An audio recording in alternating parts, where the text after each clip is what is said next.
Hello guys, তোমরা ভালো আছো নিশ্চয়ই। তোমাদের কাছে আমি পরবর্তী ভিডিও নিয়ে চলে এসেছি। আজকে তোমাদের কাছে কিছু কয়েকটা টিপস বলবো, কেমন? দেখো, তাহলে চলো শুরু করা যাক। দেখ বন্ধুরা, আমরা লক্ষ্মী পুজো করি, এটা আমাদের দৈনন্দিন কাজ, তাই তো? দেখো, প্রত্যেক ঘরেই লক্ষ্মী ঠাকুর থাকেন এবং আমাদের মা লক্ষ্মীকে পুজো দিয়ে তবে আমাদের মানে কাজকর্ম খাওয়া দাওয়া করা হয়, তাই তো? সবসময় এটা একটা আমাদের দৈনন্দিন কাজ। গৃহলক্ষ্মীকে মানে আগে পুজো দিয়ে তারপরে সব কিছু করা। তো সবাই হয়তো আগে পুজো দিয়ে উঠতে পারে না সংসারের কাজের চাপে, সেই জন্য কাজ করে পরে পুজো দেয়। যাই হোক, সেটা আমাদের পুজো দিতেই হয়, এটা হচ্ছে আমাদের দৈনন্দিন কাজের সাথেই পড়ে গৃহলক্ষ্মীকে মানে পুজো দেওয়া। যাই হোক, আজকে আমি তোমাদের কাছে লক্ষ্মী দেবী মানে লক্ষ্মী মায়ের কথা বলবো, যাতে সংসারে কিভাবে মানে আয় উন্নতি হবে, হ্যাঁ, কী করলে দারিদ্রতা দূর হবে, সেই টিপস তোমাদের কাছে আজ বলছি। তাহলে চলো শুরু করি। মহালক্ষ্মী মন্ত্র। শ্রী গণেশায় নমঃ। ওং হ্রিং শ্রীং ক্লিং মহালক্ষ্মী শ্রী পদ্মাবত্যই নমঃ। মহালক্ষ্মী মহাকালী মহাদেবী মহেশ্বরী মহামূর্তি মহামায়া মহাধর্মেশ্বরী অহো। মুক্তামালা ধরা মায়া মহামেধা মহোদরী মহাজন্তী জগৎমাতা মহাসদ্য তিনি অহো। ভগবতী মহালক্ষ্মীর ষোড়শ নামযুক্ত উক্ত স্তোত্রটি যে ব্যক্তি নিত্য পাঠ করে তার উপর লক্ষ্মী দেবীর কৃপা হয়, সংসারে দুঃখ দারিদ্র থাকে না। যেই স্তোত্রটি তোমাদের কাছে আমি পড়ে শোনালাম, সেই স্তোত্রটি যদি তোমরা প্রতিদিন এই স্তোত্র পাঠ করো, এই স্তোত্রটি যদি তোমরা প্রতিদিন পাঠ করো, তাহলে লক্ষ্মী দেবী তোমাদের উপর কৃপা হবে, সংসারে কোনো দুঃখ দারিদ্র থাকবে না। বুঝতে পারলে? তাহলে বন্ধুরা দেখো, আমরা সব সময় সংসারে কেন অশান্তি হচ্ছে, সংসারে কেন অভাব অনটন হচ্ছে, কেন অর্থ উপার্জন করে সঞ্চয় করতে পারছে না বা অর্থ উপার্জন করার রাস্তাও পাচ্ছে না। যত উপার্জন করা হচ্ছে দেখা যাচ্ছে যেন আয়ের থেকে ব্যয় বেশি হয়ে যাচ্ছে। হ্যাঁ, এই সবের জন্য আমরা দেখো কত জ্যোতিষী বা কত জায়গায় ছুটতে যাই। হ্যাঁ, কিসের জন্য?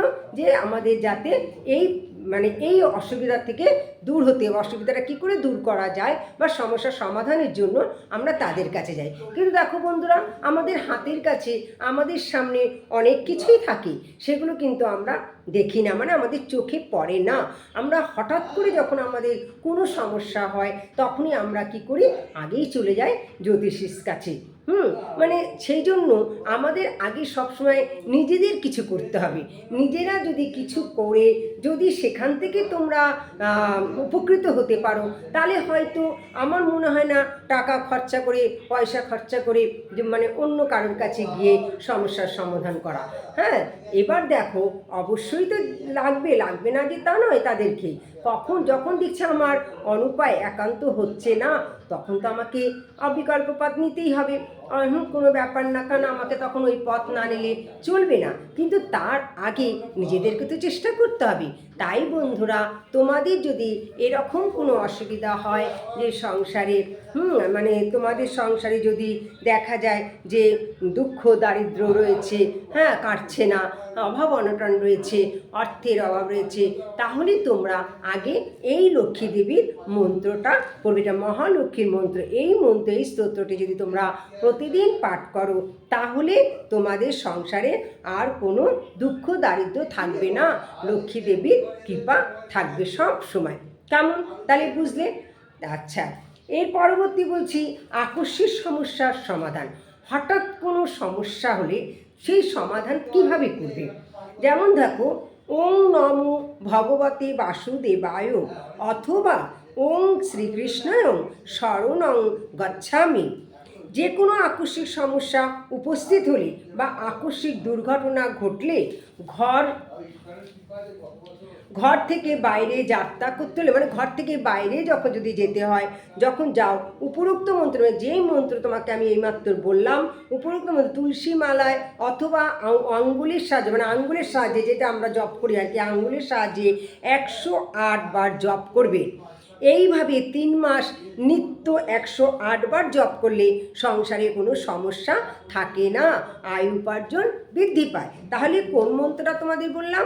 এই যে আকস্মিক সমস্যার সমাধান, মানে হঠাৎ কোনো সমস্যার সমাধান, হঠাৎ কোনো যদি সমস্যায় পড়ো তাহলে সেটা কিভাবে সমাধান করবে, তার জন্য এই উপায়। সেটা কোনটা? যেটা বললাম যে ওং নমো ভগবতে বাসুদেবায়, এই মন্ত্রটা, নয়তো মানে অথবা ওং শ্রী কৃষ্ণং শরণং গচ্ছামি, এই মন্ত্র। এটা নয়, এটা ঠিক আছে। যে কোনো আকস্মিক সমস্যা উপস্থিত হলে বা আকস্মিক দুর্ঘটনা যদি কোনো ঘটে যায় বা ঘর থেকে যাত্রা করার সময়, বেরোনোর সময় যদি কোনো প্রকারে কোনো দুর্ঘটনা ঘটে, তাহলে তোমরা এই মন্ত্র, এই দুটোর মধ্যে একটা, যে কোনো একটা মন্ত্র প্রতিদিন মানে 108 বার জপ করবে। যদি তোমাদের কাছে ধরো তুলসীর মালা যদি থাকে তাহলে তুলসী মালায় জপ করবে, আর নয়তো আঙ্গুলের সাথে, আমরা যে সবসময় করের মধ্যে দিয়ে যে আমরা 108 বার জপ করি, তাহলে আঙ্গুলের সাহায্যে 108 বার জপ করবে। এইভাবে 3 মাস করবে। 3 মাস প্রতিদিন 108 বার জপ করলে সংসারে কোনো সমস্যা থাকবে না, আয় উপার্জন বৃদ্ধি পাবে। তাহলে বুঝতে পারলে আমি দুটো টিপস তোমাদের বলে দিলাম সংসারে আয় উন্নতির জন্য, এবং হঠাৎ কোনো বিপদের সম্মুখীন হলে বা কোনো দুর্ঘটনা ঘটে গেলে বা কোনো ক্রমে কোনো রকমভাবে কোনো আকস্মিক ঘটনা ঘটলে তার সমাধানের জন্য, মানে উপায় উপকৃত হওয়ার জন্য, তার সমস্যার সমাধানের জন্য তোমাদের এই মন্ত্রটা, দুটোর মন্ত্র দিয়েছি, তার মধ্যে যে কোনো একটা তোমরা করবে। 108 বার প্রতিদিন আঙ্গুলের সাহায্যে করো বা তুলসী মালার সাহায্যে করো, তোমরা করবে, আর 3 মাস করবে। তাতে তোমরা দেখবে উপকৃত হবে। ঠিক আছে, তাহলে বন্ধুরা আজ এই পর্যন্ত। পরবর্তী ভিডিওতে আবার তোমাদের টিপস বলবো।